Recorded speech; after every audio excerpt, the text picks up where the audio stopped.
Salut les potos. Alors dans cette vidéo, je vais vous relater mon séjour en Corsica. Ça va être la suite des 6 épisodes que vous avez pu suivre sur ma chaîne YouTube.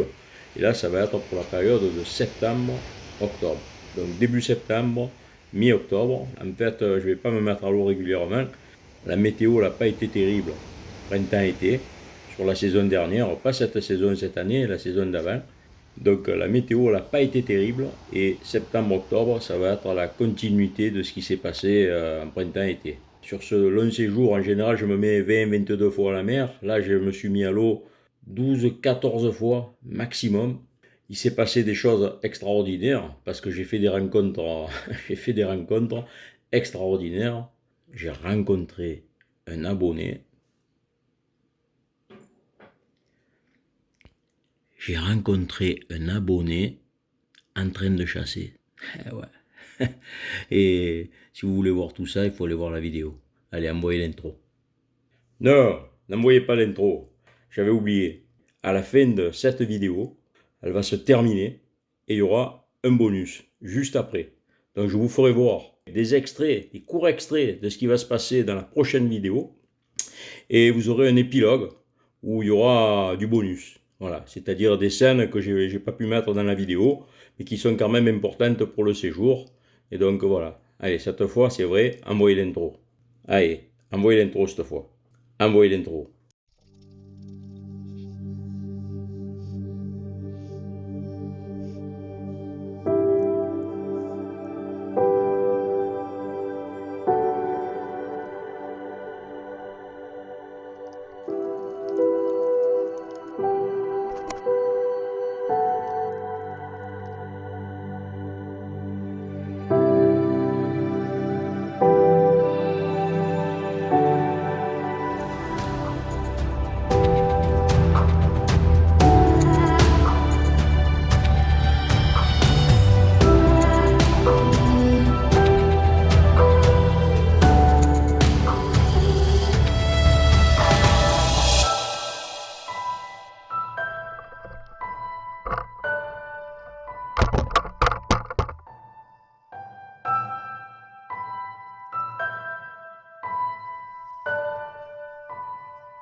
Et voilà, c'est parti pour cette première sortie du séjour. Alors il faut savoir que ça fait déjà presque 4 jours que je suis en Corse. Et le temps il n'a pas été favorable pour que je puisse me mettre à l'eau. Là, je sais pertinemment que les planètes ne se sont pas alignées pour que je puisse voir du poisson. Mais voilà, j'ai qu'une envie, c'est me mettre à l'eau. Et je vais me mettre à l'eau malgré ça, dans une zone où je peux pratiquer de l'indienne à 60%. Et sur la fin de mon trajet, il y aura une zone à agachon. Et là, vous voyez, ça c'est le retour. Donc je suis resté 2 heures dans l'eau. J'ai pêché, je me suis appliqué, mais malheureusement, la vie, elle n'était pas présente. Et voilà, je peux que faire le constat de cette journée d'accueil, elle n'est pas terrible. Et j'espère que la suite du séjour, elle va être meilleure. Vous l'aviez deviné, Fanny.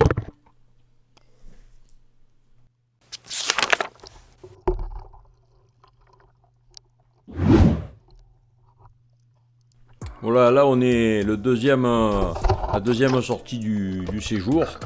On est quelques jours après la Fanny. Et j'ai attendu que le temps il se stabilise un peu pour choisir une zone.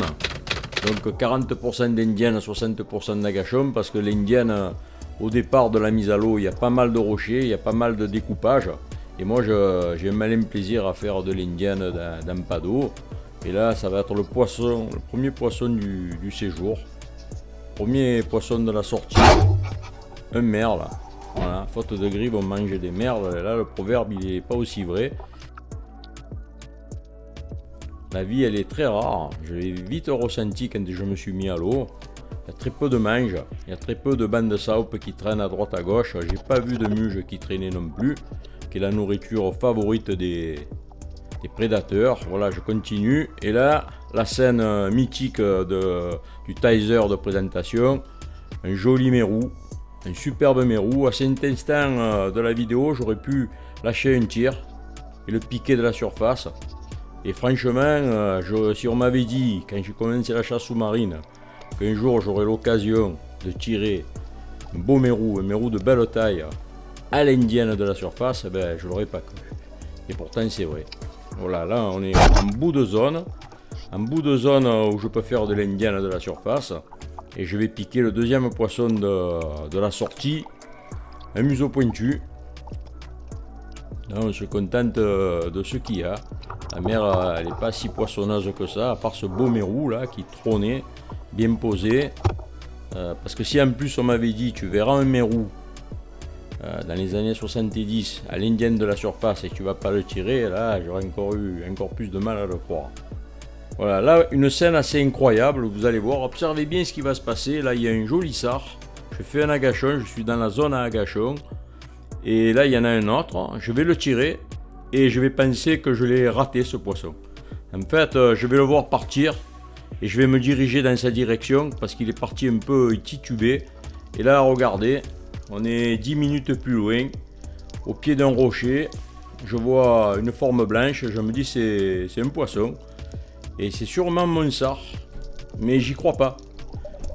Donc je descends dessus, je vais aller le voir, je vais le ramasser. Et là je vais remonter avec le poisson dans les mains pour essayer de voir où c'est que je l'ai touché avec la flèche. C'est assez exceptionnel ce qui s'est passé. Voilà, le poisson je l'examine sous toutes ses coutures et je m'aperçois que, vous allez voir, je vais vous faire un gros plan. Voilà. Juste devant les yeux, la flèche elle l'a zippé et ça a suffi à tuer le poisson. Il est parti groggy et il a fini par mourir là au pied du rocher et la chance a voulu que je repasse au-dessus. Voilà, là on est sur les écueils, c'est des têtes de roche qui remontent, je suis au large, je suis loin de la zone à indienne de la surface. Là c'est une zone où je fais beaucoup d'agachons habituellement, je vois j'ai déjà pris de la céréole et du barracuda. Là j'en suis à ma 10 ou 15e apnée pour faire de l'agachon et je me dis il va falloir que tu te rabattes sur du sard ou du museau pointu parce que les poissons de pleine eau il n'y a pas grand chose. Voilà, et là un beau museau pointu qui va se pointer, le tir il va être fulgurant, 3/4 arrière. Voilà, la ceinture malgré tout elle se remplit quoi, hein, ça fait le 4e poisson. Donc vous allez voir le tir, le museau pointu licorne. La flèche elle l'a transpercé sur toute la longueur et la flèche elle est ressortie dessous le museau. En général ce sont des tirs qui immobilisent le poisson et lorsque je chassais sans mouliner, c'était ce que je recherchais à faire, tirer le poisson de 3/4 arrière pour l'immobiliser. Même les grosses pièces j'en ai pris de très grosses de cette façon. Là j'ai déchargé mon arbalète parce que j'ai repéré d'en haut, je pêche à vue. Hein, je fais de l'indienne, je fais de l'agachon et je pêche à vue aussi. Et j'ai vu un beau merle. Donc j'en suis à la 3e ou la 4e descente pour essayer de le capturer. J'ai mis mes sandos sur le crâne de préchargement pour pas massacrer la flèche. Et enfin je vais tomber dessus, un beau spécimen, la flèche le transperce direct. Et je vais remonter, il n'y a pas une grosse profondeur. Il doit y avoir 7 à 9 mètres, donc je remonte tranquille et ce merle là il vient s'ajouter au nombre de captures que j'ai pu faire depuis ma mise à l'eau. Alors quand on voit ce bleu profond, le grand large, on ne peut pas imaginer qu'il n'y ait pas un beau poisson qui se pointe lorsqu'on fait les agachons. Pourtant je vous assure, des agachons j'en ai alignés les uns derrière les autres sur mes spots. Je pourrais écrire mes initiales sur les spots, tellement que je les connais par cœur dans cette zone. Mais le poisson il n'était pas présent, le poisson de pleine eau il n'était pas présent et donc j'ai pêché à vue. J'ai eu la chance de tomber sur ce merle, j'en ai vu d'autres mais voilà, un me suffisait. J'étais pas là pour remplir la ceinture, j'étais pas là pour faire 40 poissons ou pour remplir des glacières, c'est pas du tout ma façon de faire. Voilà, vous l'avez compris. Je suis rentré, je suis sorti de l'eau, j'ai trié le poisson, Et voilà, je nettoie toujours mon spot avant de rentrer chez moi et d'emporter le poisson. Et voilà, et là la sortie elle se termine comme d'habitude avec Papy CSM.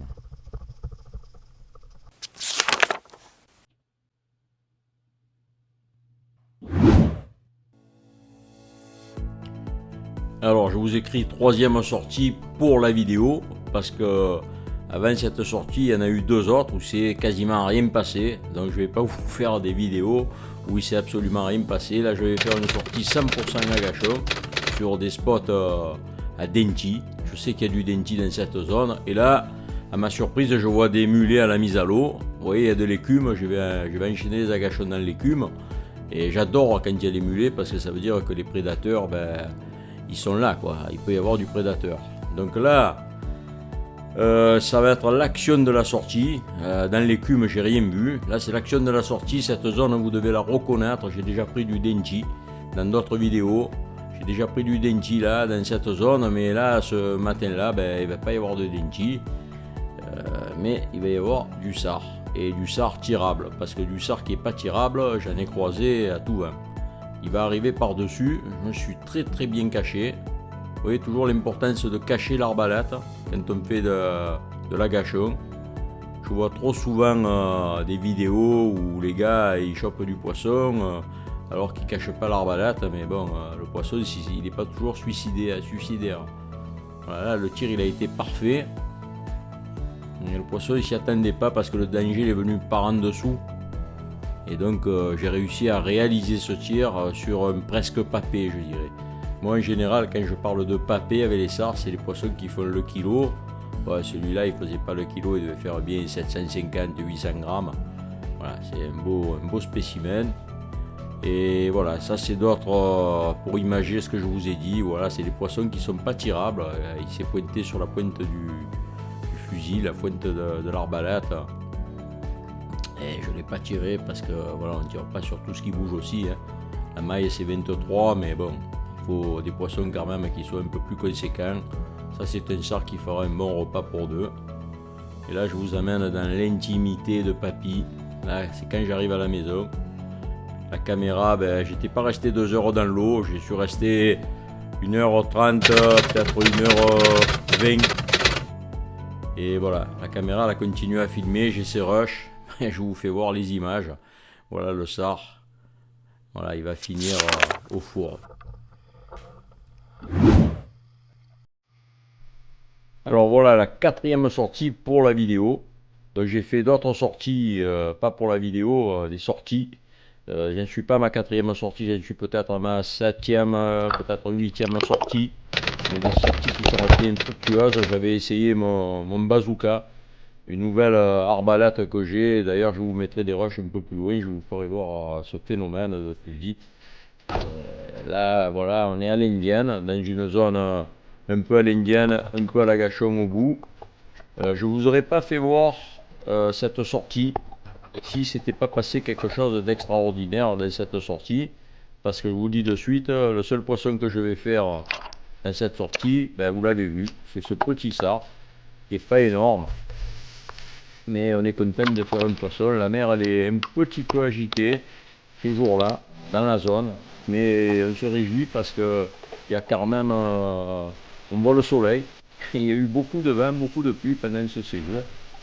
Et là, voilà, là je regarde, j'ai vu au loin, j'ai vu une silhouette qui chassait au fond. Donc cette silhouette, je vais m'approcher d'elle. Donc pour m'approcher de cette personne, et moi la sécurité ça prime toujours. Donc je vais décharger l'arbalète. Voilà, parce qu'un accident il est vite arrivé en chasse sous-marine. Et donc je vais m'approcher de ce chasseur sous-marin. Je vous dis de suite, voilà, là c'est pour la photo. Ce gars c'est Eric. Donc il m'a reconnu de suite. Alors après je me suis dit mais putain comme il a fait pour me reconnaître, c'est sûr qu'il y a écrit Papy CSM sur ma combinaison. Et en plus c'est un abonné de la chaîne. Donc il est abonné. Donc je vous conseille à vous si vous n'êtes pas abonné, de vous abonner aussi. D'être le moment de le faire, de voir d'autres vidéos. C'est Eric, un garçon discret, un chasseur sous-marin discret. Il est très très bon chasseur. Vous voyez, je vous ai mis en médaillon quelques prises qu'il est capable de faire. On peut le suivre aussi sur Facebook. De temps en temps, il poste des billets d'humeur, des captures, des jolis poissons, comme vous pouvez le voir. Et voilà, ça a été un plaisir pour moi de le rencontrer. Et d'ailleurs, on s'est revus un peu plus loin. On s'est revus cette saison.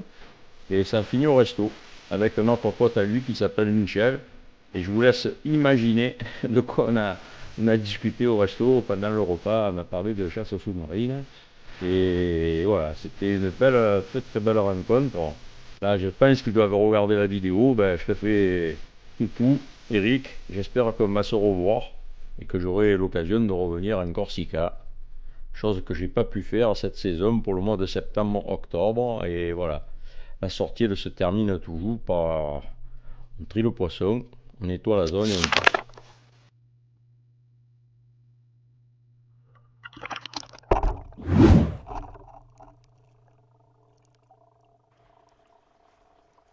Voilà, la pleine lune ce matin. Conséquence, le vent demain matin continue de souffler fort jusqu'à 60 km/h aux Bouches de Bonifacio, au Cap Corse, 40 à 50 km/h en montagne. Donc vous l'avez bien compris, la météo elle va être instable et je vais faire des pauses. Je vais être obligé des fois de rester 2 jours, 3 jours sans aller faire de la pêche sous-marine. Et voilà, là c'est une mise à l'eau. Là je vais vous faire une scène un petit peu... c'est presque un tuto cette scène, alors regardez bien. Vous voyez le sard là, un joli sard. En fait il y en a deux, ils vont rentrer dans la crique sur la gauche. Et cette crique sur la gauche, comme je la connais par cœur, je sais que le niveau de l'eau il est bas et que le sard il va pas pouvoir aller au bout et passer sur la droite, contourner le rocher que vous voyez là. Donc à un moment donné, le sard il va être obligé de repasser et je vais l'attendre soigneusement et c'est ce qui s'est passé. Il est ressorti, il est rentré au fond, il a vu qu'il pouvait pas sortir, il est revenu. Et là, papy il était là. Alors c'est sûr que pour faire ce type de poisson, il faut pas faire de bruit. On est au lever du jour. Alors là, je peux vous dire que c'est un papé. Oui, c'est un papé. Hein. Vous savez ce que c'est un papé? C'est quand c'est un gros sard. Voilà, ces gros sards, c'est pertinent. Ça vit pas au bord, les gros sards. C'est pertinent de penser que le matin, il peut y avoir que des gros prédateurs. Eh bien, le sard, c'est un gros prédateur. Alors, c'est un gros prédateur de coquillages. Et le coquillage qui cherche le sard, il est là que au bord. Et dans cette zone, de temps en temps, on voit de gros sards qui viennent du large, comme attirés comme un aimant. Ils sont attirés comme un aimant et ils viennent dans cette zone pour becter des beaux coquillages. Voilà, on continue la zone parce que c'est une zone, c'est la première zone, la zone où j'avais fait tous ces poissons.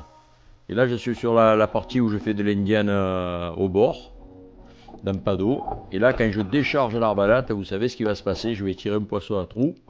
Là, vous voyez, cette pierre plate, elle est posée. Alors, je m'attends à rentrer dessous pour la tirer, mais le poisson, il va être au bord. Voilà, je n'ai pas besoin d'aller dessous pour le piquer. C'est un joli merle. Voilà, je le transperce. Et moi, j'ai l'habitude de foncer sur le poisson et la flèche. Voilà. Quel que soit le poisson, souvent je fais ça. Et c'est un réflexe qui permet d'éviter que le poisson il se déchire. Voilà, là. Alors il n'y a pas beaucoup de fond, mais pendant que je remonte, je vais tourner la tête et je vais m'apercevoir qu'il y a un beau mérou qui est rentré sous une pierre. Alors bon, je ne vais pas charger mon arbalète pour tirer le beau mérou, mais je veux le filmer. Donc je vais détacher la caméra de mon arbalète. Voilà, là je détache la caméra de mon arbalète, puisque j'ai un rail dessus qui me permet de le faire.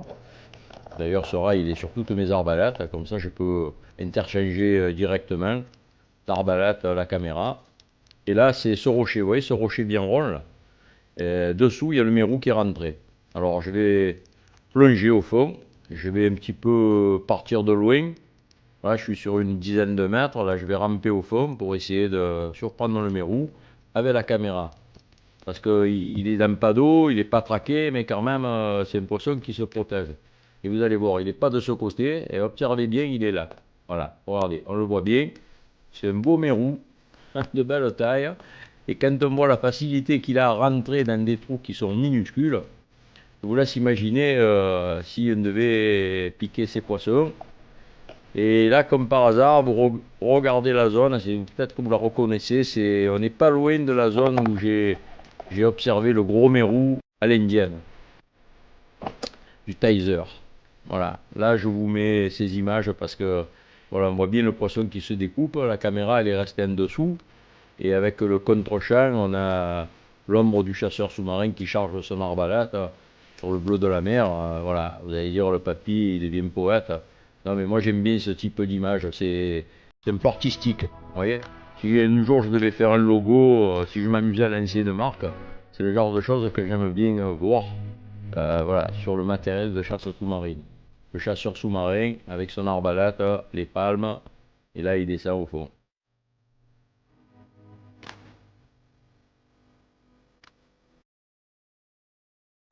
Alors là, regardez bien ce que j'ai filmé.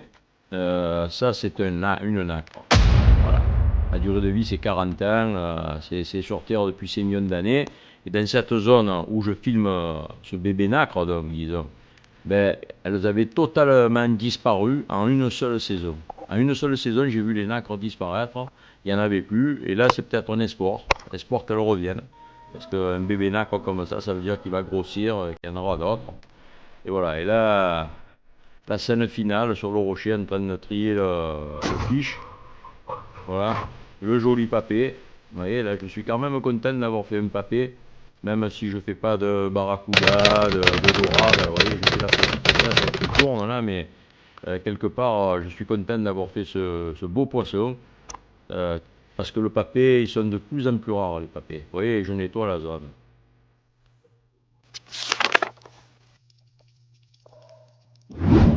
Alors, comme promis, je vous présente mon bazooka.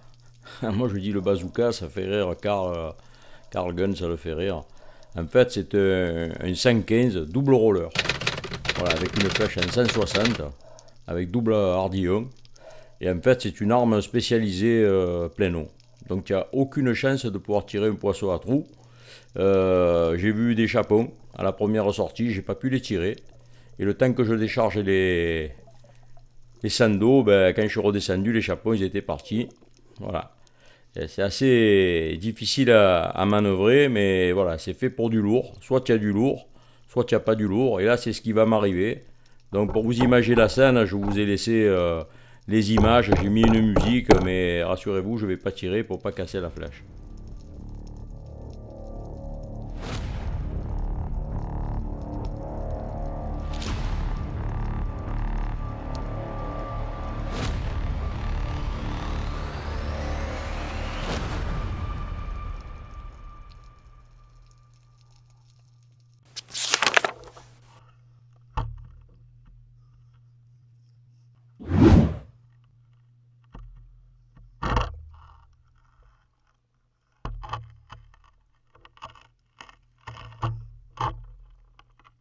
Su dopo mezzogiorno e il tempo si arrangia piano piano.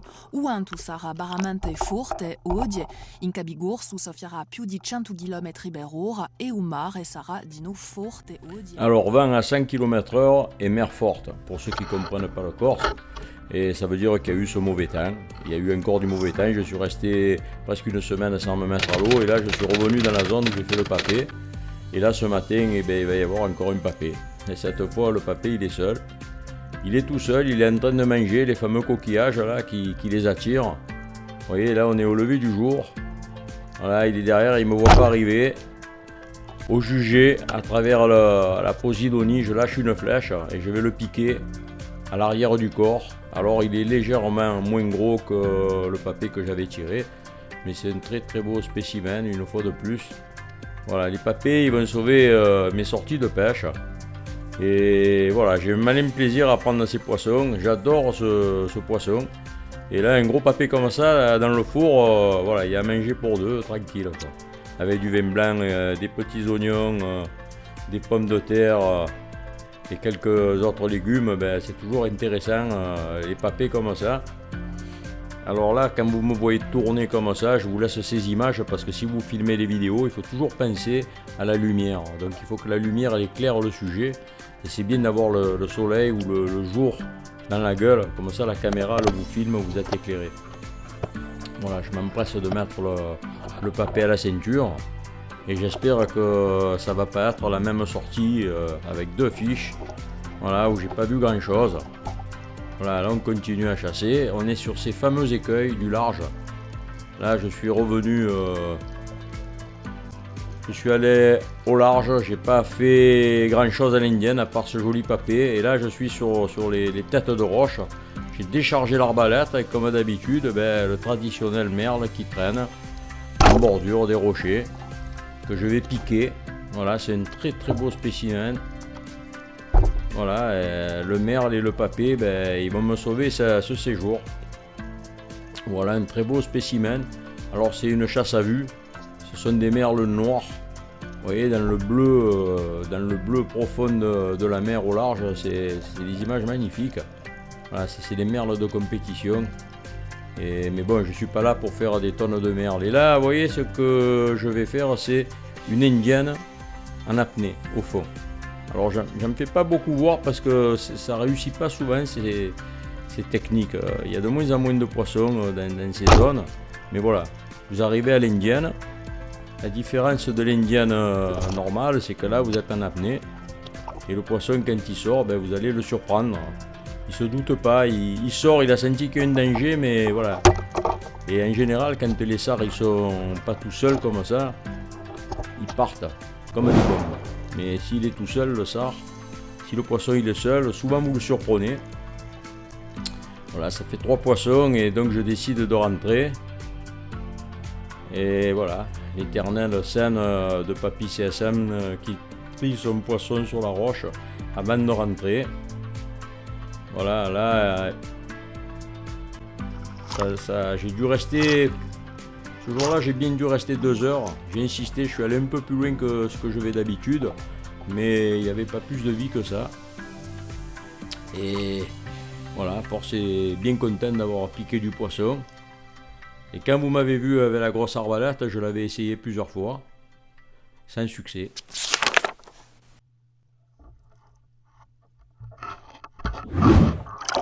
Alors là on est 8e sortie pour la vidéo. C'est pas la dernière sortie de mon séjour, mais on n'est pas loin des dernières sorties et je vais tenter le coup du soir dans une zone où il y aura beaucoup moins de monde que le mois de septembre. Là on est au mois d'octobre. Et en fait je vais faire ma 3e rencontre parce qu'il ne faut pas oublier que j'ai fait ma première rencontre, ça a été Eric. J'ai fait une 2e rencontre, mais je ne vous l'ai pas encore fait voir. Il faudra aller dans le bonus pour voir cette 2e rencontre. Et là, je suis sur une sortie 100% agachon. Parce que, vous le voyez, la mer, elle est assez plate. Pour faire de l'indienne au bord en fin d'après-midi, c'est pas le top. Il vaut mieux faire le matin, l'indienne au bord. Là, je suis sur une zone, je fais un agachon, c'est un moment fort de la sortie.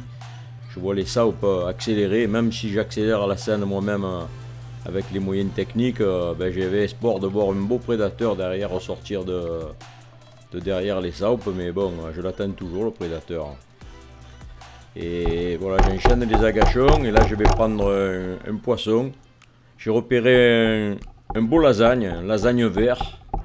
Alors lasagne, des fois il est rouge, des fois il est vert. Là c'est un lasagne, quand il est vert, c'est qu'il vit principalement dans la Posidonie. Et je vais taper, je vais réussir à le faire remonter. Et je vais le piquer, parce qu'il y a encore quelques repas à assurer. Il reste à peu près presque 2 semaines avant le départ. Voilà, je vous laisse apprécier le tir. Je vous dis de suite, ça va être le seul poisson de la sortie. Je vais enchaîner des agachons sur toute la zone, jusqu'à ce que le soleil commence à disparaître de l'horizon. Et après, légalement, il ne faut plus rester dans l'eau parce qu'on est hors la loi si on pêche et qu'il n'y a plus le soleil. Donc je vais sortir. Et lorsque je parle avec des potes, des fois, je leur dis qu'on peut tirer quasiment tous les poissons à l'agachon. Voilà, tire une lasagne à l'agachon. J'aurais préféré tirer un beau denti ou un beau barracuda, mais bon, faute de grive, comme je vous ai dit, on mange des merdes. Et là, je pense que vous imaginez pas la rencontre que je vais pouvoir faire. Je trie le poisson, je suis tranquille. Vous voyez, le soleil s'est bien couché. Et la troisième rencontre, qu'est-ce que ça peut bien être? Voilà. Et là, papy, hop, la troisième rencontre, c'est un poulpe. Alors, une poulpe qui voulait communiquer avec moi. Parce qu'en fait, il venait, il voit bien que je suis plus gros que lui, il n'est pas là pour essayer de me manger. Hein. Et donc, moi, je suis convaincu que le poulpe, c'est une créature qui veut communiquer avec nous. Alors, il m'envoie du noir dans l'œil, mais j'ai fermé les yeux, heureusement, sinon ça brûle. Alors, je ne condamne pas tous les gens qui tirent les poulpes, qui les attrapent. Moi-même, je les ai capturés pendant des années. Mais n'oubliez surtout pas que le poulpe, il attire le denti. Le peu de temps que je viens dans cette zone, si ça peut faire venir du denti, ben, peut-être que le prochain coup je le mettrai à l'eau, ben, le denti me dira merci d'avoir laissé ce poulpe vivant. Voilà, je le renvoie sur le rocher. Et ma sortie de pêche, ben voilà, là je rentre à la maison, un seul poisson, avec le coup du soir. Donc c'est pas une question d'heure, c'est pas une question de... Et quand il n'y a rien quoi. Bon, je vous avoue que s'il n'y avait pas la passion, il y a le temps que j'aurais accroché les arbalètes, hein, parce que ça fait 2-3 fois que je me mets à l'eau et que je vois que dalle. Voilà, ce matin je me lève, on est dans les derniers jours où je vais partir. Là, je vais partir samedi, je pars. Là, on doit être mardi. Et donc, c'est les derniers jours où je vais pêcher. Et ce matin, ben, il y a la pluie. Donc, ça tombe. Et voilà, j'espère que la mer que je vais découvrir, elle ne sera pas pourrie, quoi. Voilà. Si c'était pas la passion, je crois que je serais resté couché ce matin.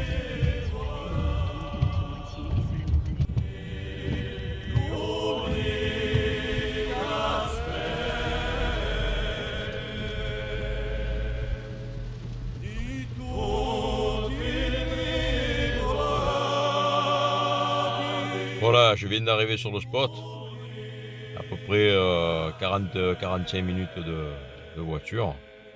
La pluie, elle s'est arrêtée. J'ai essuyé une grosse averse pendant le trajet.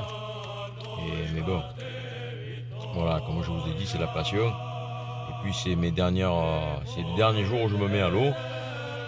Bon, visiblement la mer, elle bouge pas trop, ça a l'air correct. Et ben, j'espère que je me mets pas à l'eau pour rien, quoi. Hein. De toute façon, je me mets jamais à l'eau pour rien parce qu'il y a toujours le plaisir. Mais bon, j'avoue que quand on ne prend pas le poisson, on est un peu déçu au bout de plusieurs fois sans prendre de fiche. On est déçu. Ouais, je vous reprends tout à l'heure quand je sors de l'eau. Ciao, ciao. Alors, on est dans la dernière sortie. Donc le temps il était très couvert, il a plu, ça n'a pas changé, il y a eu beaucoup de vent, beaucoup de pluie pendant ce séjour. C'est ma dernière sortie et je vais faire une sortie qui est axée sur l'agachon. Et là je vais faire un agachon, je vais commencer un agachon dans une zone où j'ai déjà pris de gros barracudas. D'ailleurs j'ai une vidéo où je suis exactement dans cette zone là et vous allez voir, pendant que je suis à l'agachon, il va m'arriver quelque chose qui vient jamais à l'agachon. Mais j'ai vu un mérou à l'indienne, alors là je vais voir un truc à l'agachon bizarre. Vous allez voir. Tic tac, la montre le tourne et ça va sortir. Vous allez voir. Voilà. Regardez ce qui va se passer. La murène sur le côté. Voilà. Une murène à l'agachon. Voilà, tu sors de l'eau, tu dis j'ai pris un mérou à l'indienne et une murène à l'agachon. Voilà, c'est au taquet. Là, les sards, ben, c'est les sards de petite taille. Je vais enchaîner les agachons dans cette zone où j'avais fondé des espoirs parce que j'avais pas pu trop me mettre dans cette zone parce que la mer elle avait été agitée. Et dès que c'est remué dans cette zone, ben, c'est souvent sale parce que tout autour de ces rochers, il y a souvent du sable. Il y a de la vase, il y a du sable. Et la zone, elle est vite sale. Donc là, je vais enchaîner les agachons dans cette zone. Mais le jour, il va être égal aux autres sorties que j'ai pu faire. Et c'est pas faute d'insister. Voilà. Vous le voyez, il n'y a que du petit poisson, il n'y a pas beaucoup de mange, il n'y a pas beaucoup de castagnols. Et voilà, on va pas tourner autour du pot, ben, tu as deviné, la Fanny, elle va se terminer par une Fanny. Et comme j'ai commencé cette saison, une Fanny, et on va passer à la conclusion. Désolé les potos, mais on arrive à la fin des aventures de Papy CSM. Alors c'est pas la fin de la vidéo. Quand j'aurai fini de parler, il y aura un bonus avec des choses qui me sont arrivées pendant ce séjour et qui ont compté pour moi. Et d'ailleurs, si certaines choses n'avaient pas eu lieu, cette vidéo elle n'existerait pas. Il y aura même une recette de cuisine. En vérité, je vous avais dit 12-14 fois, j'ai compté le nombre de fois où je me suis mis à l'eau, c'était 12 fois. Et je me suis mis à l'eau quand je pouvais y aller. Parce que je me suis préparé à plusieurs reprises, mais quand je suis arrivé au bord de mer, j'ai pas pu me mettre à l'eau. D'ailleurs, c'est ce que vous allez voir dans le bonus. Et ça aussi, ça fait partie de la chasse sous-marine. Et c'est pour ça que je tiens à le montrer. Je ne vais pas vous faire voir des vidéos où c'est le monde merveilleux de Disney. Chaque fois qu'on se met à l'eau, on pique du poisson. Voilà, regardez les vidéos de Papy. Il y a du poisson, pif, paf, pouf, il tire sur tous les poissons qui bougent. Oui, je pourrais m'amuser à faire ce type de vidéo, mais bon, moi je veux faire voir la réalité des choses, parce qu'il y a beaucoup de jeunes qui regardent et qui n'ont pas beaucoup d'expérience, qui sont débutants, qui essayent d'apprendre. Et en fait, si tu regardes cette vidéo et que tu cherches à apprendre la chasse sous-marine, eh ben, tu es au bon endroit. Les belles pièces, c'était des papés. Et ces papés, vous les verrez dans le four, comment je fais pour les cuisiner. Tout ça, c'est dans le bonus. Sinon, qu'est-ce qu'on peut retenir de cette vidéo? La météo, elle a été capricieuse. Depuis que je vais en Corse, au mois de septembre, c'est le mois de septembre le plus pourri que j'ai eu depuis que je vais en Corse. Il y a eu de la pluie, il y a eu du vent, il y a eu des tempêtes, et j'ai pas pu me mettre à l'eau régulièrement. Et vous le savez, quand on ne se met pas régulièrement à l'eau, ben, on diminue ses chances. Si tu te mets une fois à l'eau, tu as très peu de chances d'attraper du poisson. Et si tu te mets 20 fois à l'eau, ben, ça multiplie par 20 le nombre de fois où tu peux prendre un poisson. Voilà, c'est simple. Hein, Van Damme, il aurait dit la même chose, quoi, sûrement. La météo, elle est prépondérante. Tu peux faire ce que tu veux, tu peux aller au bout du monde de chasser. Quand la météo ne te permet pas de te mettre à l'eau, ben, tu pêcheras pas. Et si tu pêches pas régulièrement, si tu te mets pas à l'eau régulièrement, tu prendras pas de poisson. Ou alors tu mises tout sur la chance. Ma pêche, elle est pas basée sur la chance, elle est basée sur la réflexion. Depuis que vous me suivez, vous le savez, je me mets à l'eau régulièrement et c'est cette régularité qui va faire qu'un matin, je vais tomber sur un beau poisson. Voilà. Après, il faut avoir le matériel, il faut être prêt. Et c'est jamais facile d'arriver à piquer ce beau poisson. Voilà. Mais je mets toutes les chances de mon côté pour essayer de piquer un beau poisson. Voilà. Cet été, j'ai eu la chance de piquer de très beaux poissons. La prochaine vidéo, il va y avoir du lourd. D'ailleurs, je vous fais voir un extrait de ce qui va se passer du gros poisson que j'ai piqué cet été. Donc si tu n'es pas abonné, ben abonne-toi. C'est peut-être le moment de le faire. Et en plus, et ça m'encourage à poster des vidéos. Avec ces vidéos, je vous fais vivre mes sorties de chasse sous-marine. Et à travers ce que je vous fais vivre, avec mes commentaires, ben ça vous explique un petit peu voilà, les bases de ce qu'il faut faire pour pêcher, de la façon dont je pêche. Alors la façon dont je pêche, vous la connaissez, c'est à l'indienne et à la gâchon. Et dans cette vidéo, vous avez vu, je pêche à vue aussi. Lorsque j'arrive sur une zone, il faut avoir l'arbalète pour raguer. Si tu as un 100 avec une flèche de 150, tu ne peux pas raguer. Voilà, c'est clair. Donc tu pêches à vue et tu essayes de tirer le meilleur parti de la situation en fonction du relief et en fonction du poisson que tu veux piquer. Vous l'avez vu dans la vidéo, à plusieurs reprises, je vais piquer un merle. Et la pêche à vue, c'est aussi une façon de pêcher. Et en général, c'est peut-être la plus pratiquée, la pêche à vue. Parce qu'on a sa bouée, on tire sa bouée, et on regarde à droite à gauche, il n'y a pas du poisson. Mais ça aussi, c'est une façon de faire. Voilà. Un de ces quatre, je vous ferai un tuto là-dessus. N'oublie pas de mettre des commentaires. D'abord, ça m'encourage, et je réponds toujours. Et bon visionnage pour ce bonus. Allez, ciao, ciao.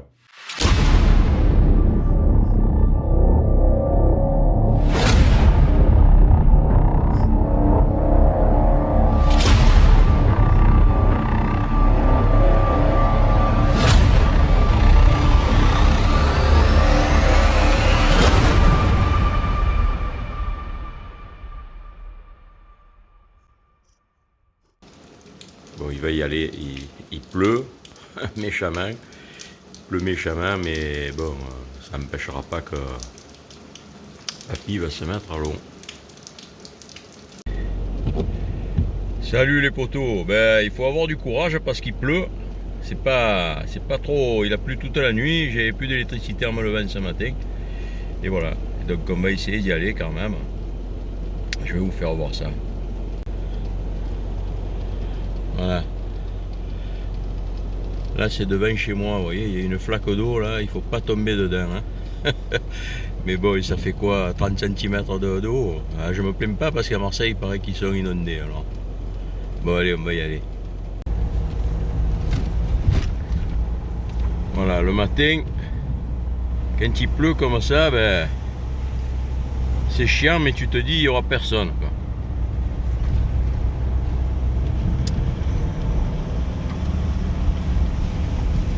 La pêche sous-marine, c'est... Voilà, l'année dernière il a plu, mais c'était incessant. Là, c'est un gros orage de la nuit. Alors bon, j'espère que ça va se calmer, hein. De toute façon il pleut un peu de partout. Voilà. Là je vais. Voilà. 5h58. Voilà. Je vais aller sur un spot où il n'y a pas de chemin de terre à prendre parce que ça va être compliqué avec cette pluie.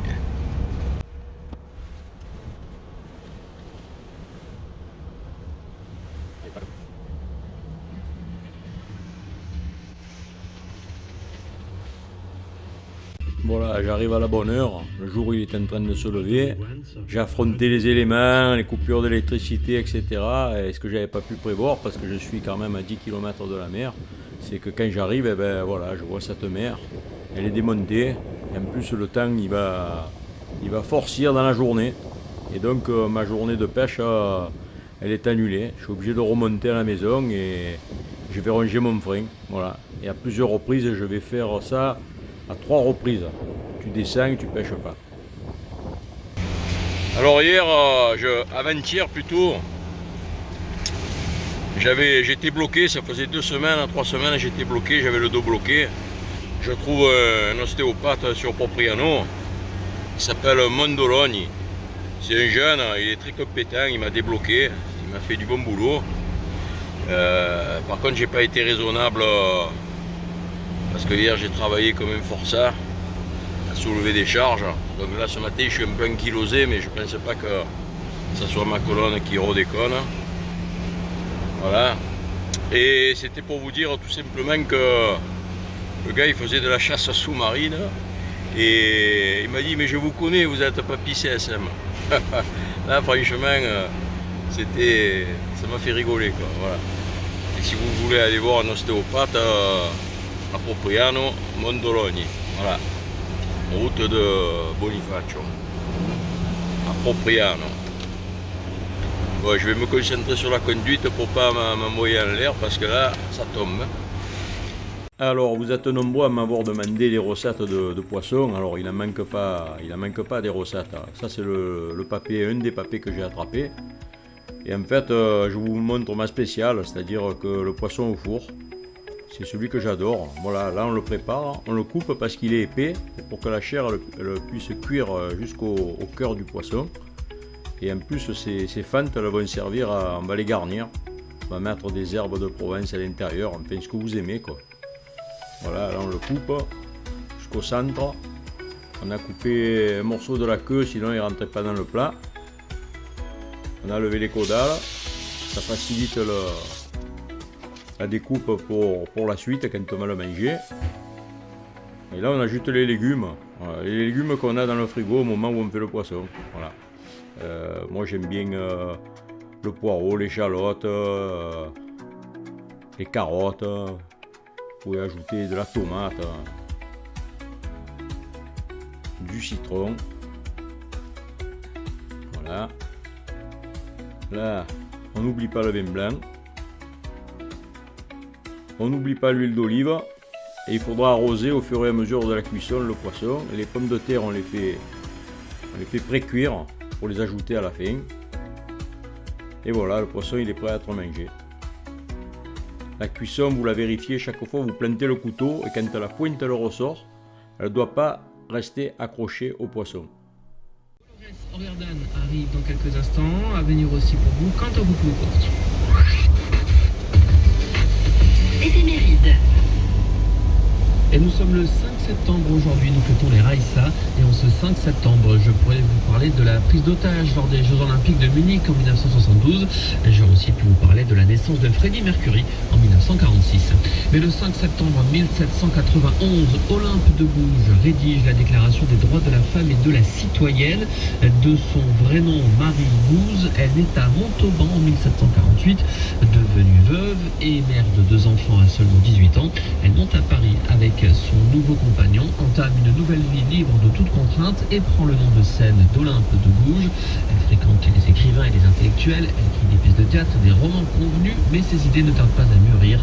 En 1785, elle publie une violente dénonciation de l'esclavage. En 1786, elle écrit une suite au mariage de Figaro de Beaumarchais, dans laquelle elle dénonce le mariage forcé des filles et plaide pour l'émancipation féminine. Arrive la Révolution où elle redouble d'activité et multiplie les textes sur l'égalité de droits entre tous les citoyens sans distinction de sexe, de couleur ou de revenus. Elle publie une parodie de la Déclaration des droits de l'homme et du citoyen sous l'intitulé Déclaration des droits de la femme et de la citoyenne. Hostile à la terreur, elle est arrêtée sur ordre de Robespierre et guillotinée le 3 novembre 1793. Olympe de Gouges est devenue aujourd'hui un mythe, celui d'une des premières féministes qui a payé son engagement de sa vie. La citation du jour est signée de Françoise Giroud. La femme sera vraiment l'égale de l'homme le jour où, à un poste important, on désignera une femme incompétente. Alta frequenza, Radio Gouges.